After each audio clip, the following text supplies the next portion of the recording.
and welcome to this edition of AWTC Presents Her Story, a video series where we profile our AWTC members. Hi, and thanks for joining us. I'm your host, Cecilia Sepp. I am a member of AWTC, and I'm currently serving on the marketing committee. And I'm very pleased to welcome Laura Sparks to this edition of Her Story. Welcome, Laura. Would you like to say hello and tell us a little about yourself? Sure. So my name is Laura Sparks. I'm the Director of Marketing and Communications at the American Society of Appraisers. And I'm also a member of AWTC as well as the chair of the membership subcommittee in the marketing committee. What I do at the American Society of Appraisers, I'm kind of that I feel like marketing is like a mastermind behind the curtain a little bit. Similar to tech too. We can dream up fresh ways to tell stories. We rally our members. We make sure things look good. We make sure everyone knows how valuable and vibrant our profession is. And I think one thing that's really cool is we're trying to keep a pulse on the market. So we're really trying to understand where the industry is headed and not just respond to change. I think right now, especially, we're in such a culture of change that getting ahead of that and anticipating it has been huge for our profession. Oh, that's great. I love that you're proactive and not reactive. I think we need more of that. So it sounds like you really enjoy working at your current organization, but can you share with us how did you get started working with associations? Yeah, of course. So I think, like most people, my journey into associations wasn't exactly typical. I don't think anyone even really knows associations are there. It's such a challenge for our workforce development. But honestly, that's been part of the fun. My first job out of college was in marketing and sales and business development for covert military antennas, right? How do you go from that to associations? So on top of picture, I had an opera degree and a background in journalism, suddenly talking tactical tech, signal strength, everything. Um, but I think it's really cool. My journey took me to understanding how to sell and understand the market for just about anything, because I went from there to jumping into a marketing consulting department for a SaaS company where I was supporting on around like 40 to 50 clients. And so I was pitching ideas, I was doing content marketing, I was trying to think fast on my feet. Um, and it really opened my eyes to everything marketing was. I think coming from a journalism background, I was like, okay, I can write and I can tell a story, and that's what you need. And it really opened my mind to there's so many angles of marketing. Um, and so immediately there, I shifted and was like, I want to specialize. I have tried all the things, I've tasted all the flavors, and now I want to really jump. And so I joined and specialized into a digital e-signature company. The whole idea was behind digital transformation. We want to take anytime you sign for anything, cars, vacation rentals, break old habits, kind of champion that fresh, agile mindset of we want it to be a digital record. Um, and I think that in a way almost was I fell into associations, like everyone says, kind of by accident. But what hooked me was I was getting into that idea of being a change agent from that company and that idea of changing your mindset and changing exactly how you do things. And I really liked when I was at the e-signature company, I was I had completely figured out how to develop a marketing qualified lead, and then I'd pass it over to sales. With associations, it's kind of like marketing is sales. You kind of see that end to end of your work.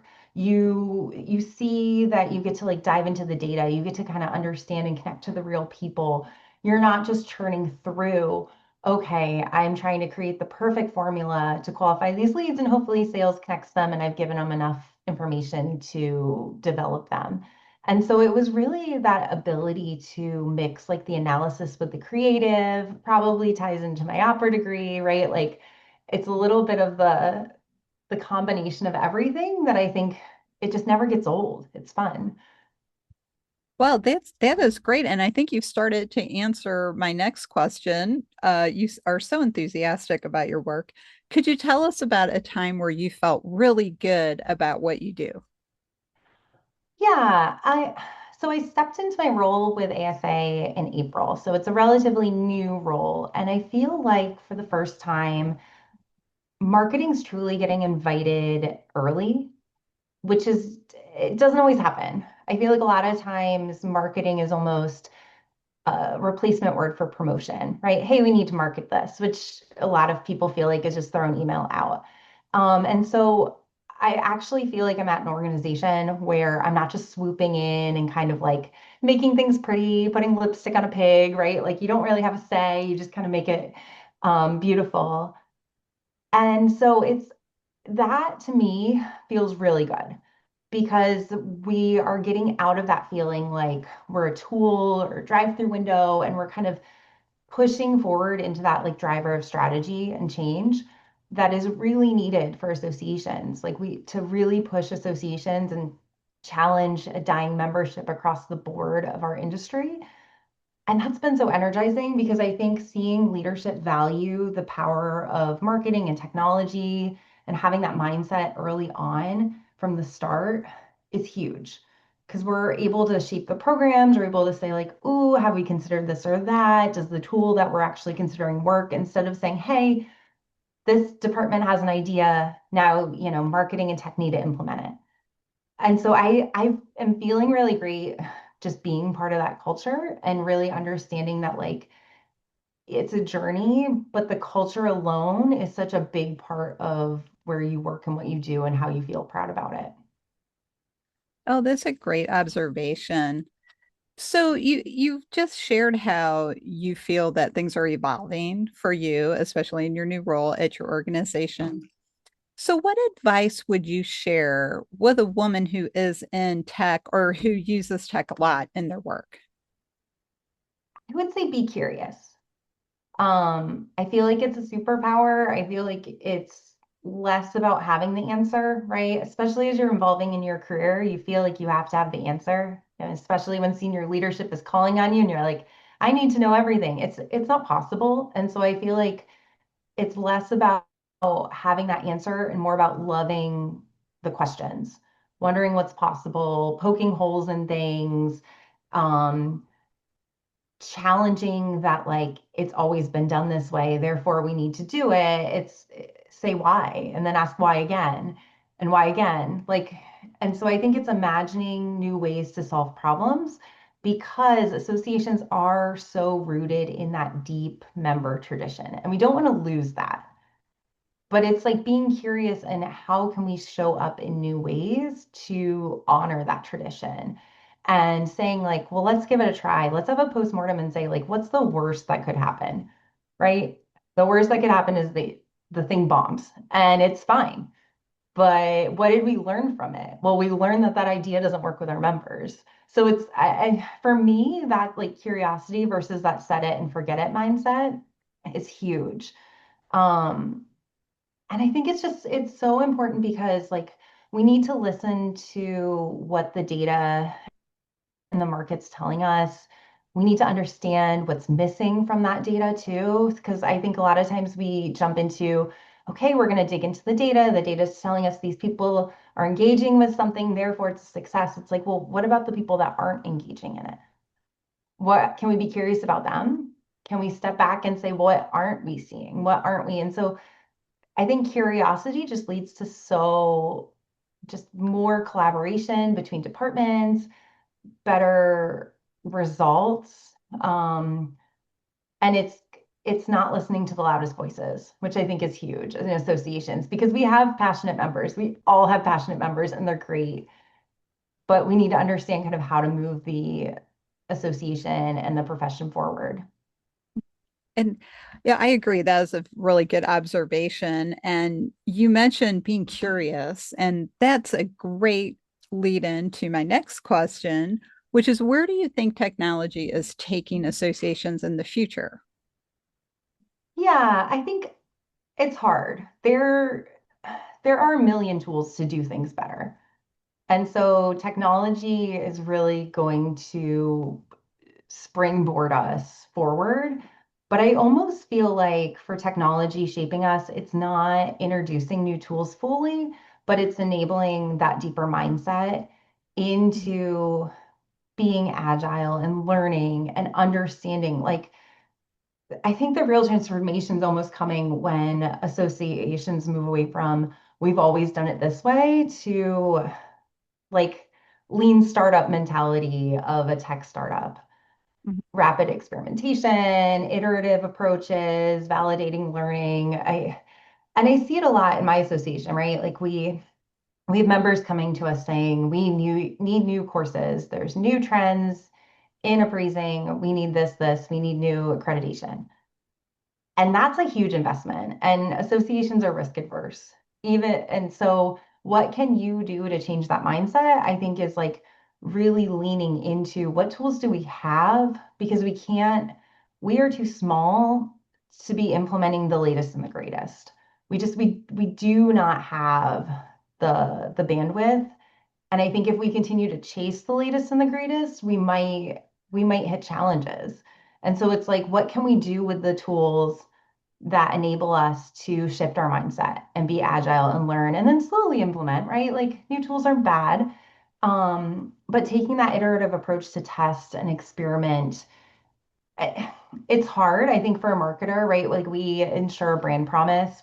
So that iterative approach, it's like, where's our mark if we're constantly iterating? But we also love testing. And so I think it's going to allow us to kind of move beyond that comfortability. And especially when we're kind of tight on resources and time, thinking how can we take what we have and just iterate to just make it slightly better and slightly better and slightly better versus, okay, we need a new tool, let's kill it, let's create a, 18-month project. I don't think we'll move forward and as strong as we want to as an association. Yeah. Oh, that's good advice. I like that. Very insightful. So, as we move toward wrapping up this wonderful profile of you, what do you like best about AWTC? I love the spirit behind AWTC. I love why it started. I think we get a lot of networking from it, but it didn't start as a networking group. It really started as like a movement. And I think thinking back to, it was a group of women sitting around drinking wine, talking about how, too many decisions are made on the golf course and women just weren't invited. And I think even now, we look at the data coming out of ASAE, only 20% of the C-suite roles and associations are held by women, and we're still fighting that pay gap. And I love that spirit that like we are here to support each other. We're here to champion each other. We're here to champion women who champion technology. Um, because it's such a need. I mean, I spent 6 years on the Marketing Professionals Advisory Council, and like our big energy and part of what we've gone into is trying to find a seat at the table for marketing to show off the value of marketing, to really help us prove ourselves in the room, and to make space. And so you think about it, okay, well, if only 20% are women, it's really trying to find that space as well as a woman in that C-suite. And the conversation continues to happen. I feel like it was the first year I was on the council. It cycled again now, as my past chair role in the 6th year. It's a regular conversation that's happening. And so I love that it's this movement that like we need change. And every department touches technology. So it's not just the IT people, it's the MarTech, the volunteer tech, the data, the communications. And so we're all working together. And like, I love that it's that movement that we can work together and we can support each other and we can genuinely swap ideas. And it feels real, it feels authentic. And it's just that like sense of belonging that I think a typical networking group doesn't give you. Mhm. Yeah. Oh, I agree. Wonderful. That was a great description of what we do at AWTC. So, as we wrap this up, Laura, and again, it's been a wonderful chat with you today. Why should someone join AWTC and then get involved? I think someone should join because there's so much opportunity. There's like, I think about, I attended Advance in DC last December.